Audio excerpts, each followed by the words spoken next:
her siblings, her family was, a lot of them were born around Lake Andes, and they lived in Chamberlain for a long time. They ran the Derby Cafe there back when it was the Derby Cafe, long ago, before the interstate was there. And then they all came to Pierre, and my dad's family was from Texas originally, but moved up to Pierre. So I have deep roots there and lots of aunts and uncles and cousins around. I went to college at Dakota Wesleyan. I didn't want to go there. I wanted to leave South Dakota. I think I was one of those kids who really thought, I'm getting out of here and going really far away.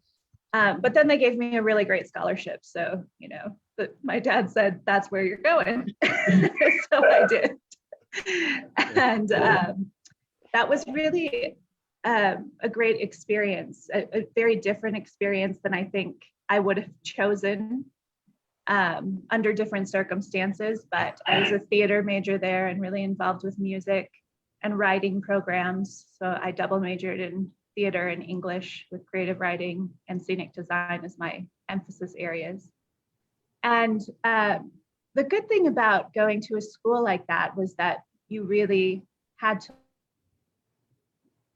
learn all of it. If you were in the theater department, you were doing all of the work in the theater department. You weren't just an actor, and you weren't just a set designer, and you weren't just a director. You did it all. So it was a really great experience to sort of immerse myself in theater. And from there, I went and got my MFA in Italy. I did a 10-month MFA program at the Verona Opera Academy in scenography and costume design.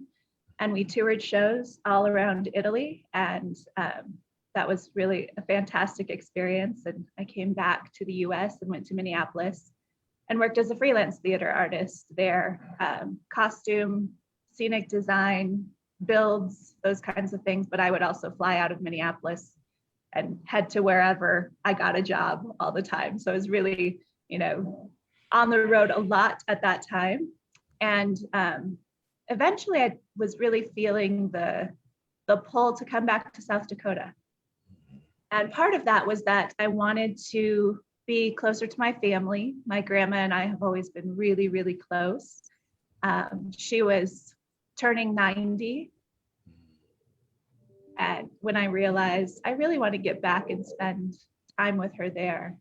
So I started thinking about coming back to South Dakota and coming back to Pierre so I could be around her. And also my brothers were having gaggles of kids and I wanted to be around them as well. So I came back to South Dakota. I first started working at a newspaper since I had a writing background. And then a dear theater friend who was the director of our one-act plays when I was in high school notified me that there was this job opening at the Arts Council and said, I really think you should apply. And I think she talked to her friend who was the executive director at the time, and they hired me there. So I was there ever since.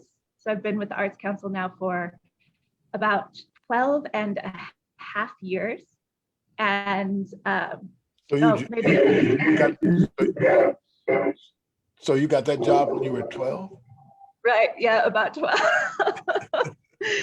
And we just recently moved my office out to the Black Hills. So my office is now in Hot Springs. It's on the campus of the State Veterans Home where we have some programming happening.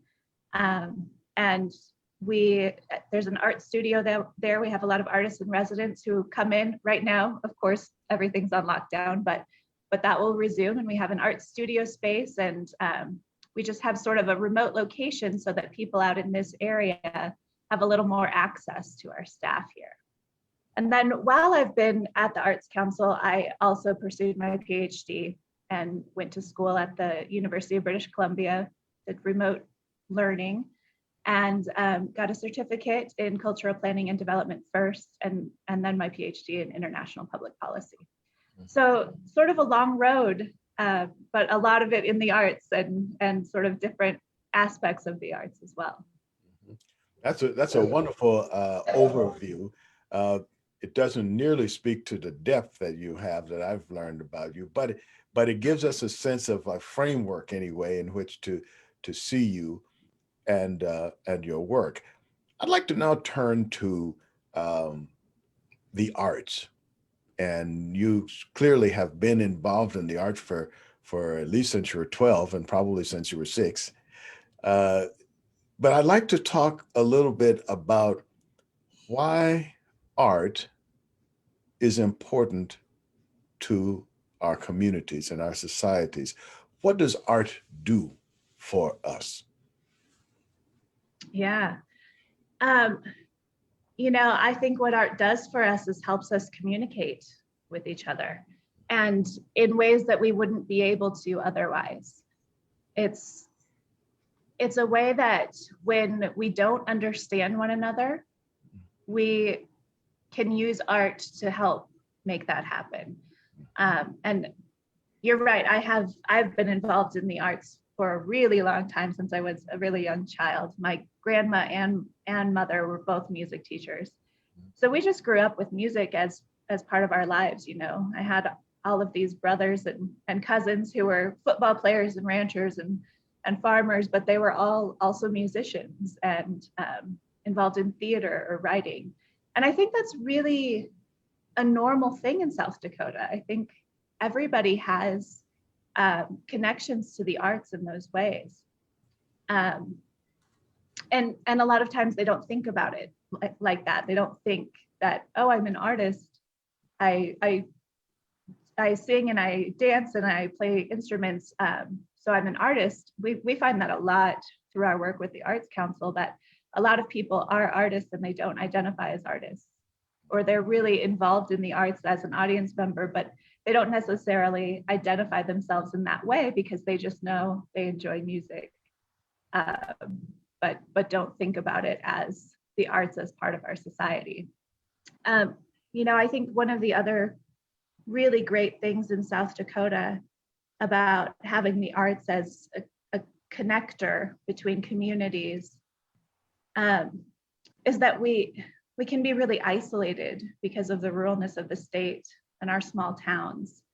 And the arts are a way that we can all interact with one another. Technology has really changed the way we all experience the arts. I think a lot of people are doing it on a deeper level than they were before. So there are a lot of good things about that. There are also, maybe some drawbacks to experiencing our arts virtually more than we used to. But there are some real benefits to that. We see a lot of really cool creative projects throughout South Dakota, and they tend to be really rooted in the place. They're based on what the place is like. People are designing community projects and community events around the local culture and the local people. And I think whenever we're looking at these small rural communities and somebody comes in and says, let's do this cool arts event, everybody sort of rallies around and helps. And that's really different than I think a lot of other places. So yeah, in South Dakota, the arts are really a unique thing that we connect through and with. And it's a lot less formalized here. We certainly have the larger institutions that do formal programming, and you dress up and you go to the Broadway show or you go to the symphony, and that's still a thing. But to me, the realness of the local community arts activation is really just cool and different. I really focused in on something you were saying about people joining up, when somebody has a unique project. And you're right, usually we don't think of people in small towns, and small towns is like with a small S in South Dakota. But we don't really think about them so much as like joining in on unique projects. But I think about projects like Carrie Thrall is doing, and she's doing that in rather small towns, and how much people come out to join and become involved in it. And not only that, they own it. It's kind of like becomes part of their identity. Have you seen other projects, or can you say a little bit more about Carrie's project? I can't say a lot about Carrie's project because I've heard her talk about it, but I don't know a lot of the details. But yeah, I've seen a lot of that kind of stuff. I'm in Custer right now. My mom has a cabin here. And so this is the activation in this community that has occurred around the arts throughout the last, I would say, 5 to 7 years is really something that it still surprises me every single day when I learn what's happening here. So there's this really interesting story. It started around when the pine beetle infestation started out here in this area. And the Custer Arts Council decided to do this burning beetle festival. And part of it was out of, sort of anger and sadness of our forests are being, sort of destroyed here by this beetle infestation. And so they went out and they gathered the dead trees and they built this huge beetle, like the size of a car. And they mount it up on a big platform and everybody meets at the school and they carry torches and they march over to the beetle and they light it on fire.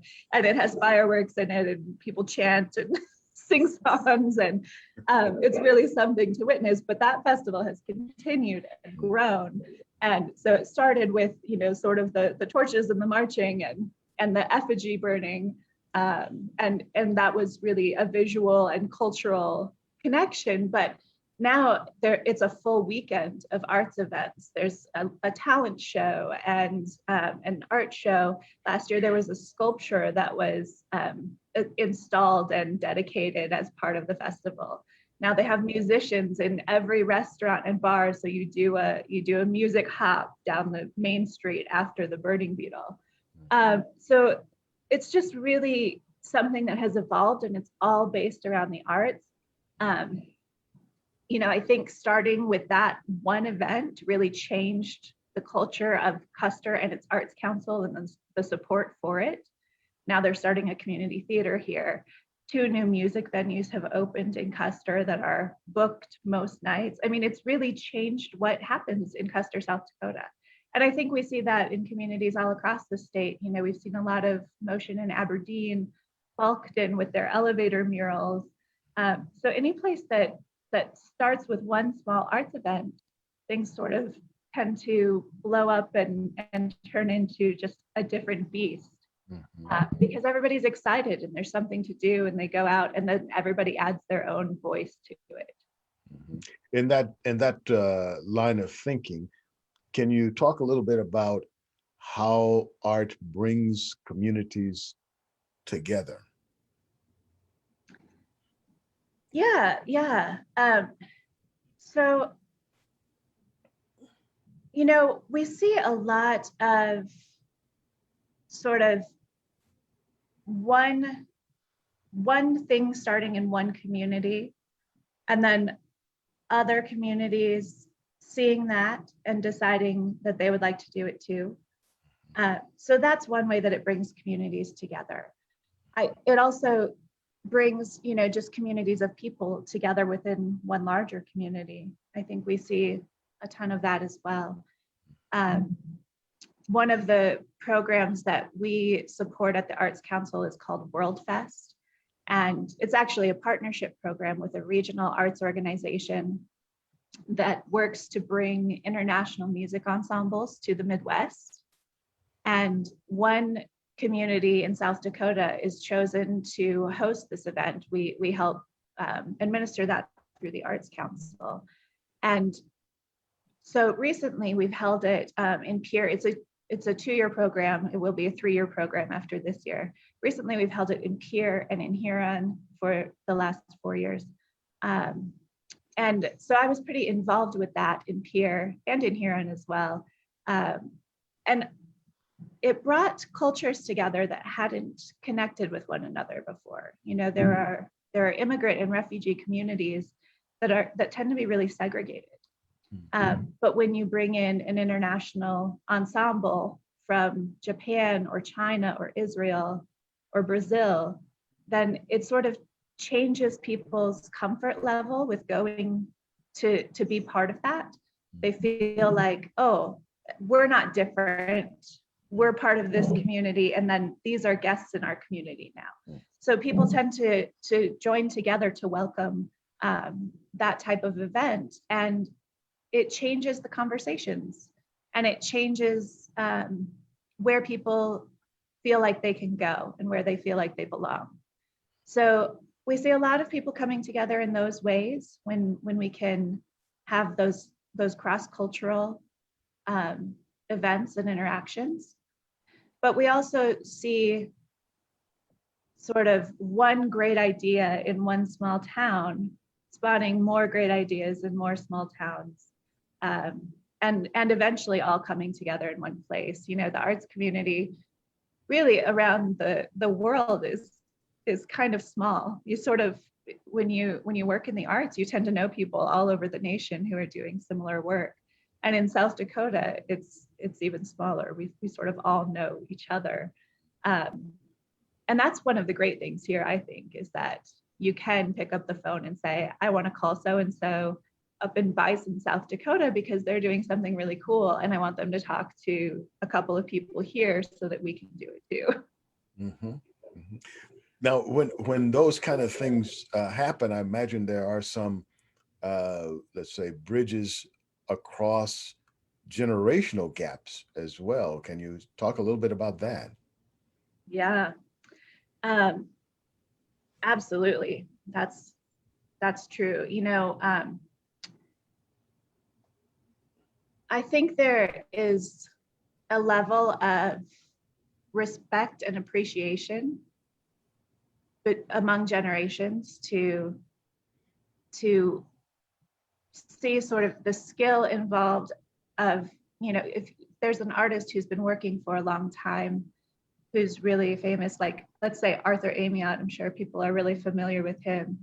His work is so, if you go to see one of his exhibitions, you just, it's almost like you can't even process all of the time and detail that he's put into all of it. Like you have to, I actually had to do this. There's a book that was put out about his work, sort of a retrospective of his career. And reading that book was just like, wow, I've known Arthur for a long time. I've known his work for a long time, but the depth of understanding that you get when you really read about his career and his process is so different. And I think as there are a lot of young artists who see that and they're inspired by it, and it sort of takes a little bit of that time to really consider what's going into an artist's work. And then as young artists, we see when we have younger artists who are working with older artists, we really like to do this program at the Arts Council. That's an apprenticeship program that's putting younger artists with master artists. And we don't get enough grant applications in that. So let me just give a quick little plug for people who are interested in that program.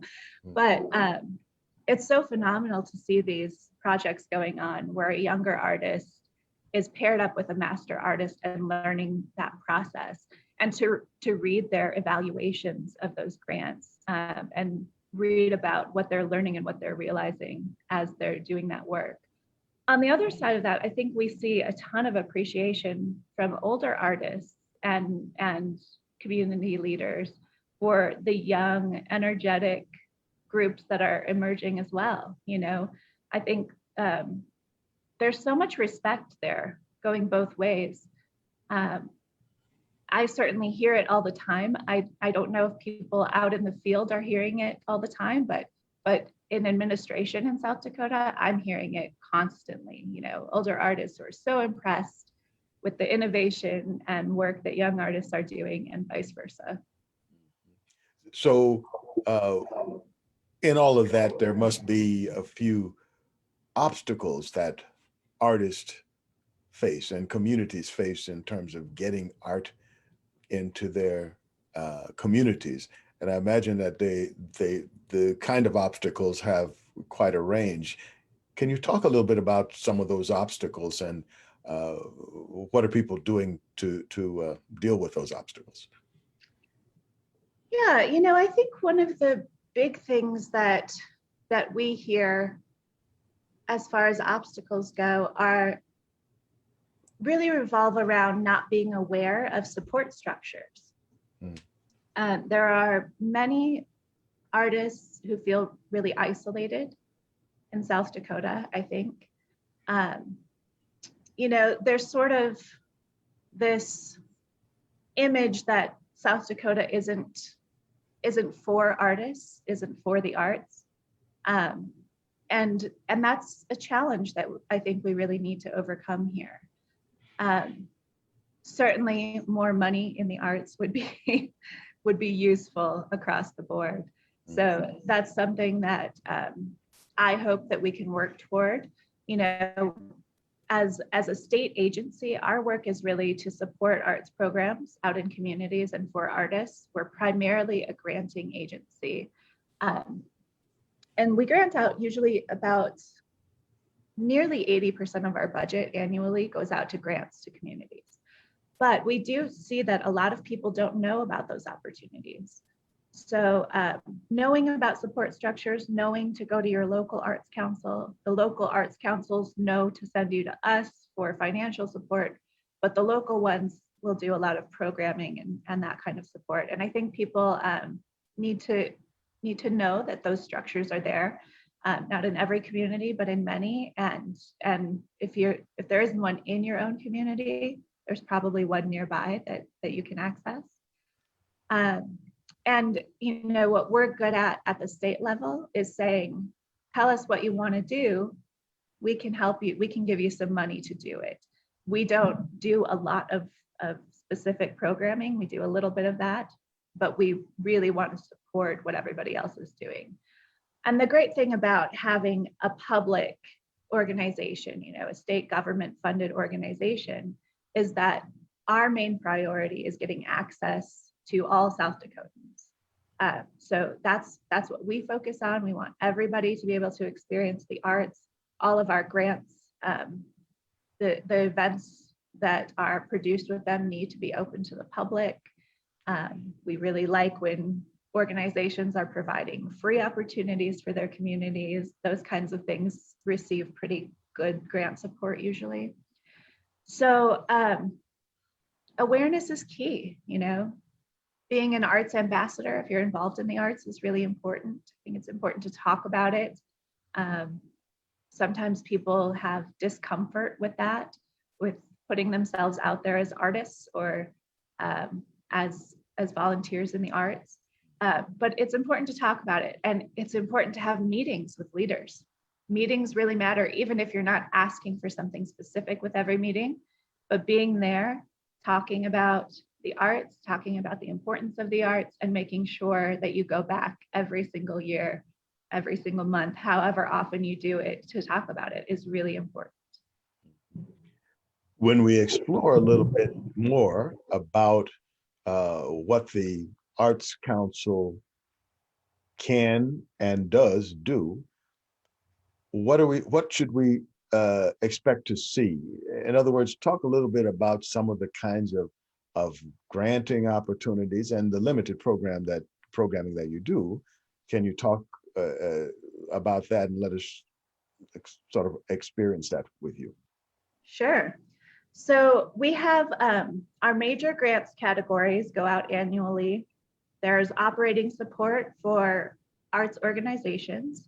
There are project grants for all nonprofit, 501c3 nonprofit organizations to support arts programming and arts projects in communities. We have individual grants to artists, including fellowships, collaboration grants, artist career development grants, apprenticeship grants. And then we have a few interim grants that people can get throughout the year.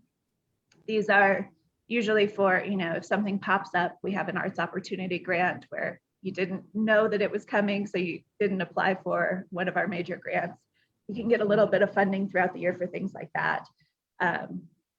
We also have a couple of programs that that support artist work, which are a teaching artist program.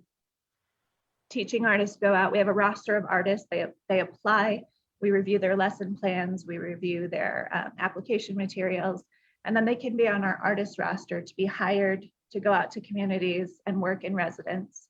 And then we also have a touring arts program, which is sort of the same process. They apply to be on this roster, they receive grant funds, and then they can go around the state performing with nonprofit organizations as their sponsors.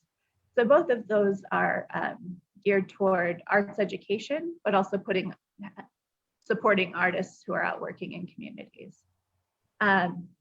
We also have a program called Art for Life, which we're sort of just getting started. We just received a grant to expand it. This is work that we do with community arts councils and a partner senior residential facility in a community. Right now we have it in Sisseton and in Hot Springs. They provide traditional and visual arts activities and programs within a residential facility for elderly people in their communities. We'll be expanding that to 4 more communities within the next year and a half. And then we're also focusing on another creative aging grant program right now that will support teaching artists working in their own communities and residents with older South Dakotans. So that's an exciting new venture that we'll be putting forward in the next year or so. And then we have a couple of other sort of support type programs where, so I'm what we call our community development coordinator. I work with organizations on either developing new arts councils or new arts organizations, or working with their communities to help gain support, like through city or county support programs. So I've helped develop local policies or cultural plans, strategic plans, things like that with organizations. That's really on a one-on-one sort of call me if you need help with something basis. There's no grant program tied to it, but I come out and consult and just help you come up with plans to do that kind of work. We have a big focus on equity and access. All of our staff is focused on making sure that programming is as accessible and inclusive as it can be. We really try to make sure that the voices who are helping decide our grant dollars, where our grant funds go, are diverse, both, racially, ethnically, geographically, and all across the board. We try to include voices from all walks of life in those decisions.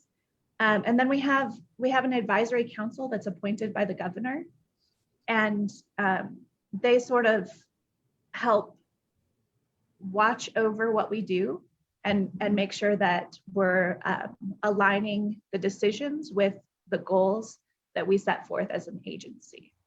So, our work is pretty formalized in some ways as far as policy and planning go, but then also our staff is pretty, we're really casual when it comes to working with people in communities. And, we're not the kind of granting agency that if you send something in and every word isn't correct, we throw it in the garbage. We call you and we say,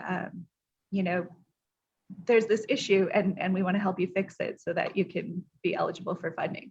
So we sort of try to walk both sides of that fence and be really accessible to everybody in the state, to all of our constituents, but then also make sure that we're really following what we say we want to do and achieving those goals. I really caught part of what you said earlier about one grant that did, like the apprenticeship grant, that didn't quite get as many people as let's say there's room for. So can you tell us about some of the underutilized opportunities for artistic support inside the Arts Council? Sure. Yeah, so that's definitely one of them where we don't get a ton of applications. I think many more would be funded if we received more of them. So the apprenticeship program, matches an apprentice artist with a master artist in a folk or traditional arts discipline. And the apprentice artist needs to be a South Dakotan. The master artist can be a South Dakotan or outside of South Dakota, but we want the person learning the art to be here and be continuing it here in our state. So the funds go really to pay the master artist for teaching the younger artist. And then some of them can be used for travel as well, I think. It's really a cool program. South Dakota Public Broadcasting did a great feature on a couple of our apprentice and master artists a couple of years ago. That was Wade Patton and Melina Parker. So if you go on to SDPB and watch that piece, it's really interesting to learn what they were doing. They were doing beading work. And so that's one that really could use a lot more applications. Another one that we don't see a ton of applications in is a technical assistance program. So any organization that wants to bring in, a professional to consult or teach their own staff and volunteers how to do something better and help develop their board, their staff, their volunteers. We have a technical assistance program that's a matching grant. So you can apply to us to support half of that project. So that's one that we don't see a ton of applications in. We sure could. We do excursion grants for schools. They can apply to us to receive travel funds to go out to arts events. We get some applications in that, but we have more funding available in that category. We do get a lot of artist grants, but we don't get a lot of applications from new artists that often. So I think we're seeing more and more of that as we're working to be more visible. But for a long time, we were seeing applications from sort of the same pool of artists coming in for many years.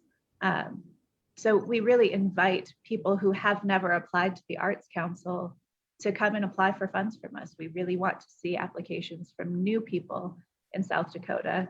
Not to discourage anybody who's received a grant in the past. We like your applications too, but we would like to expand that pool and make sure that more people know that they can access our funding. Mm-hmm. There's a lot to unpack in that. And I'd like now to maybe give the audience a chance, because we'll have maybe a little more time later if we have more things that we want to cover. But we have other people who are participating in this call, and I can imagine they may have a few questions. So I want to open it up now to anyone who has questions for Rebecca about arts, how arts impact our communities, the Arts Council, and questions about Rebecca.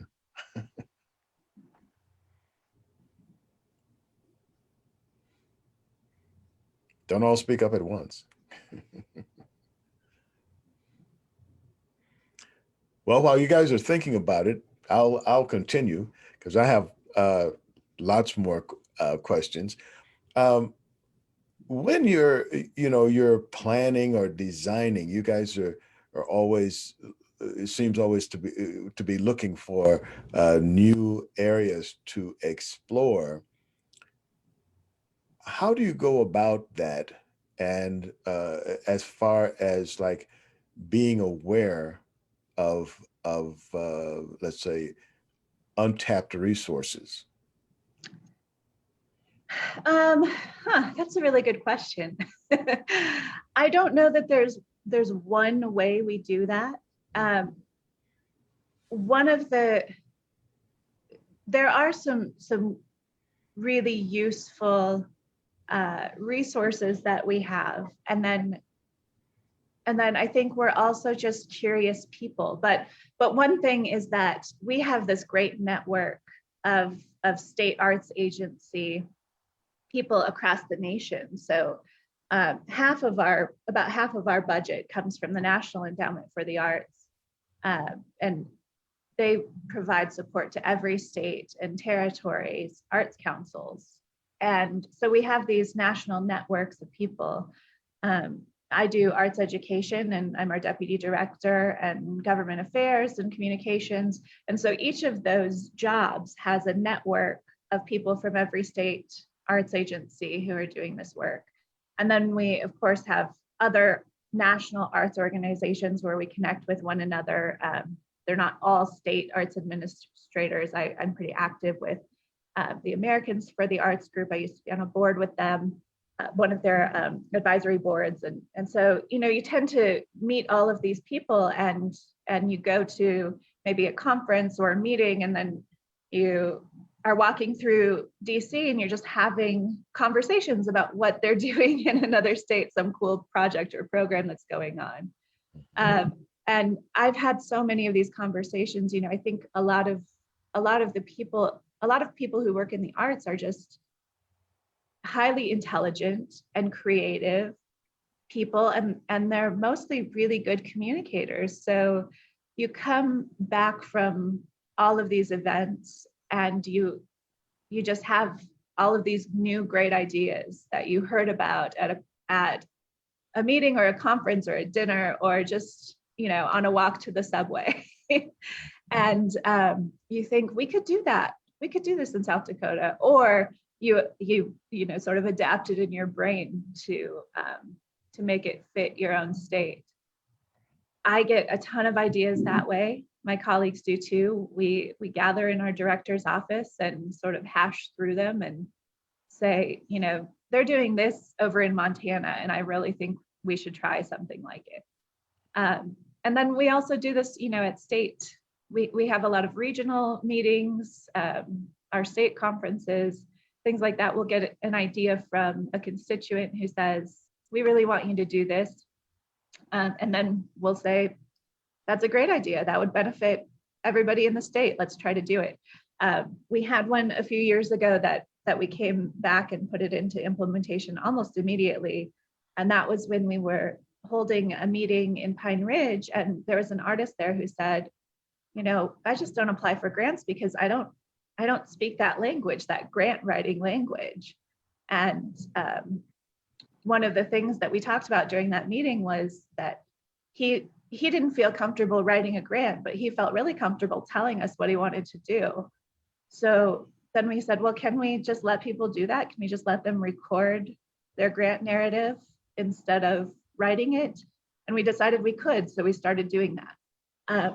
So, a lot of it is just sort of organic. It comes about that way. We do have a review process for our strategies, for strategic planning and goals. We do that about every 5 years, but we do a lot of small things to make change and make our work more accessible throughout the process as well. Dr. Charleston, do you have a question? Hi, Rebecca. Hi. One of the functions of art, maybe the most important function in my view, is disruption. That it should be challenging with the status quo, subversive even, certainly provocative.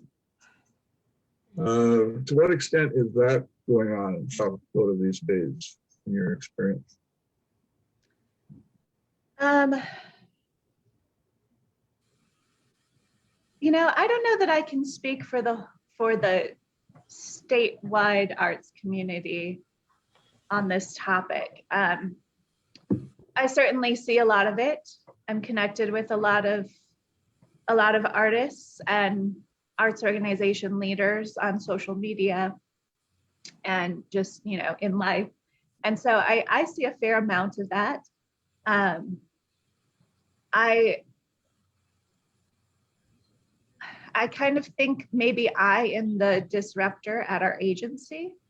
I might be the one who is usually saying, wait a second, is this what we should be doing?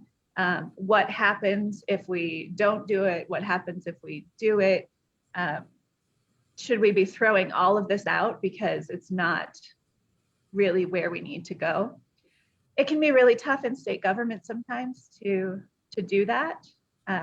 you know, there's sort of this government work is long and slow mentality. And sometimes that's true. It doesn't always have to be, but sometimes it is. I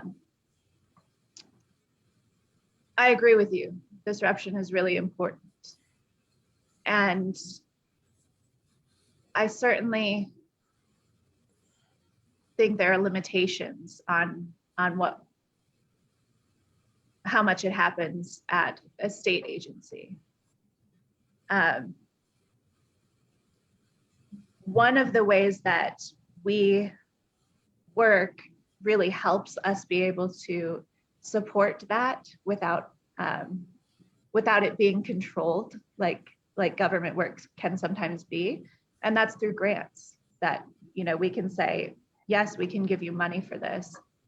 This isn't something that as maybe a state employee, we would be able to be involved with, but we can give you money to do this in your own community.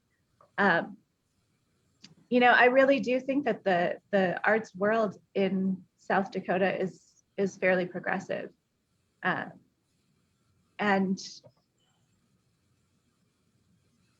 that's something that maybe a lot of young South Dakotans especially don't see. I certainly had disruption as a theme throughout all of my schooling and upbringing, even here in South Dakota. I had great arts leaders throughout my entire educational experience. And I think they're here. I think the ones that I know at South Dakota schools and universities are leading that charge pretty effectively, as far as I know.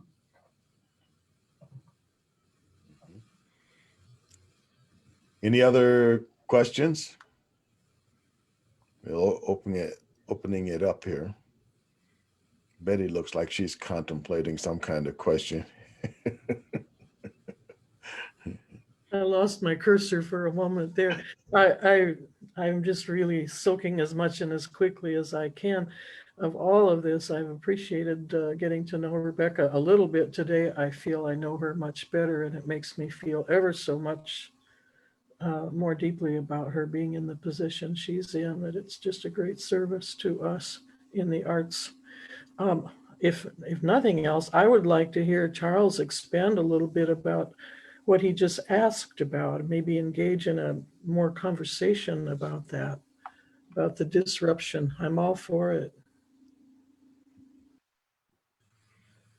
Well, I don't know. Art is sometimes that's pretty political, isn't it? And we certainly have a lot of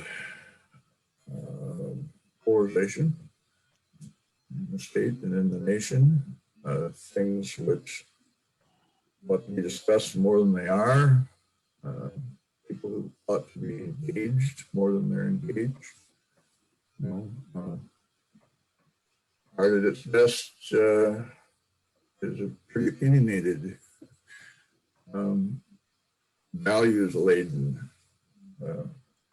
challenging us to think and rethink what we think, rather than the default position, which is, I don't have to think about it because I know what I know. There's a lot of that going around these days, and it concerns me greatly. And so I hope that in all of the arts,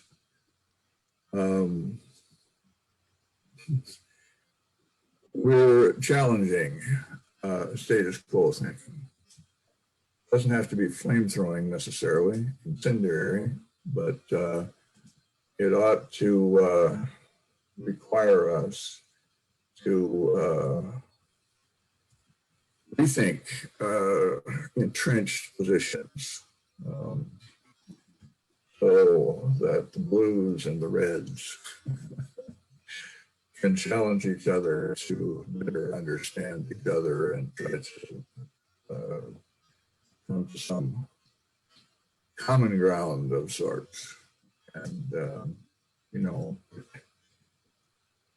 art without that is, aesthetic appreciation, and that's important, stimulate creativity and give us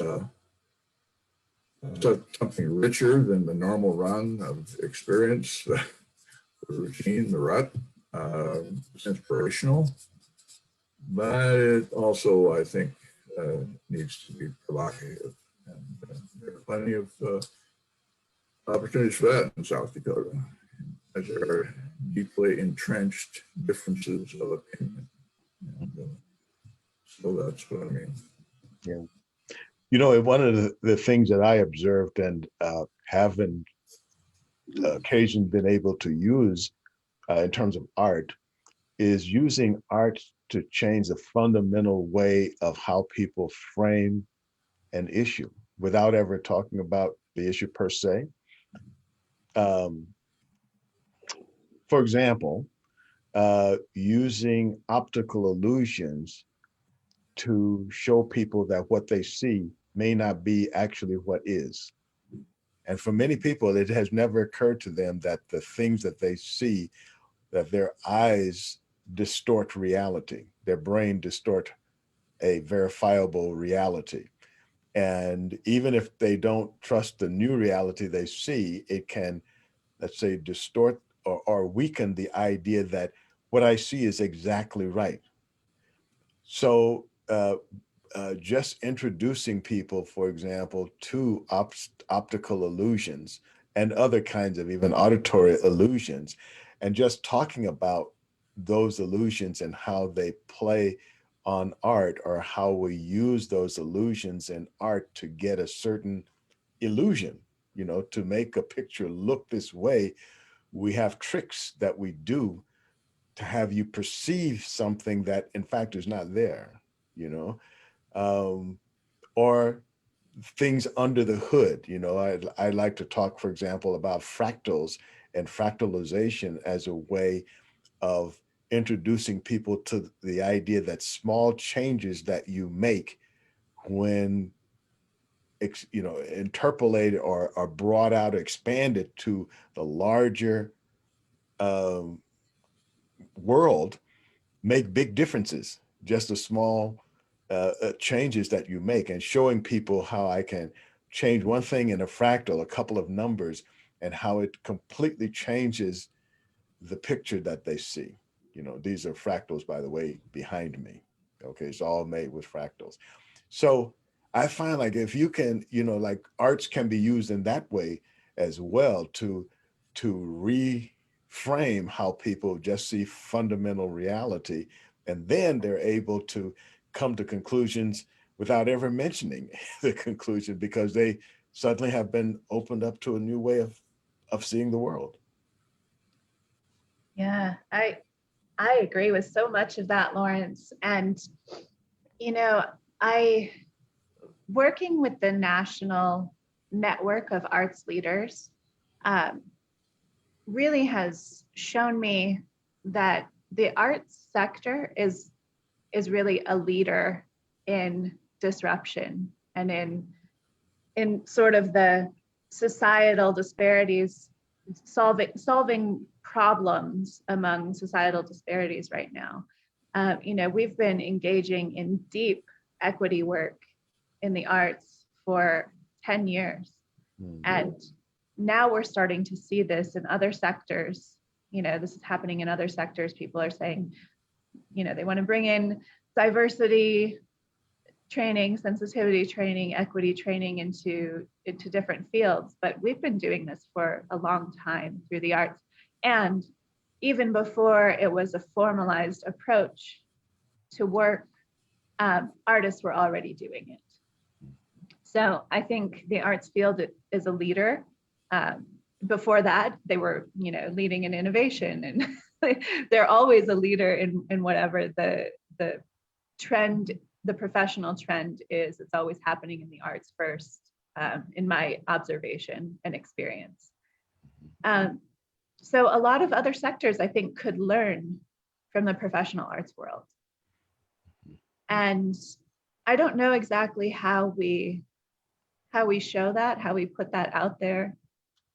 the right way, but it's definitely what's happening in the field. So that might be a fun thing to explore as a community of artists and arts workers. Well, we're coming up close to our hour, and I'm going to give one more chance to anybody who's been sitting on a burning question, or maybe one that's just warm, that we can explore before we wrap up. Anybody?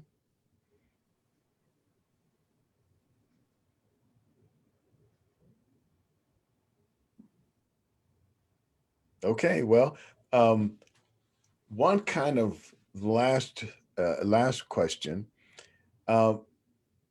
Where do you see the Arts Council pointing its direction now?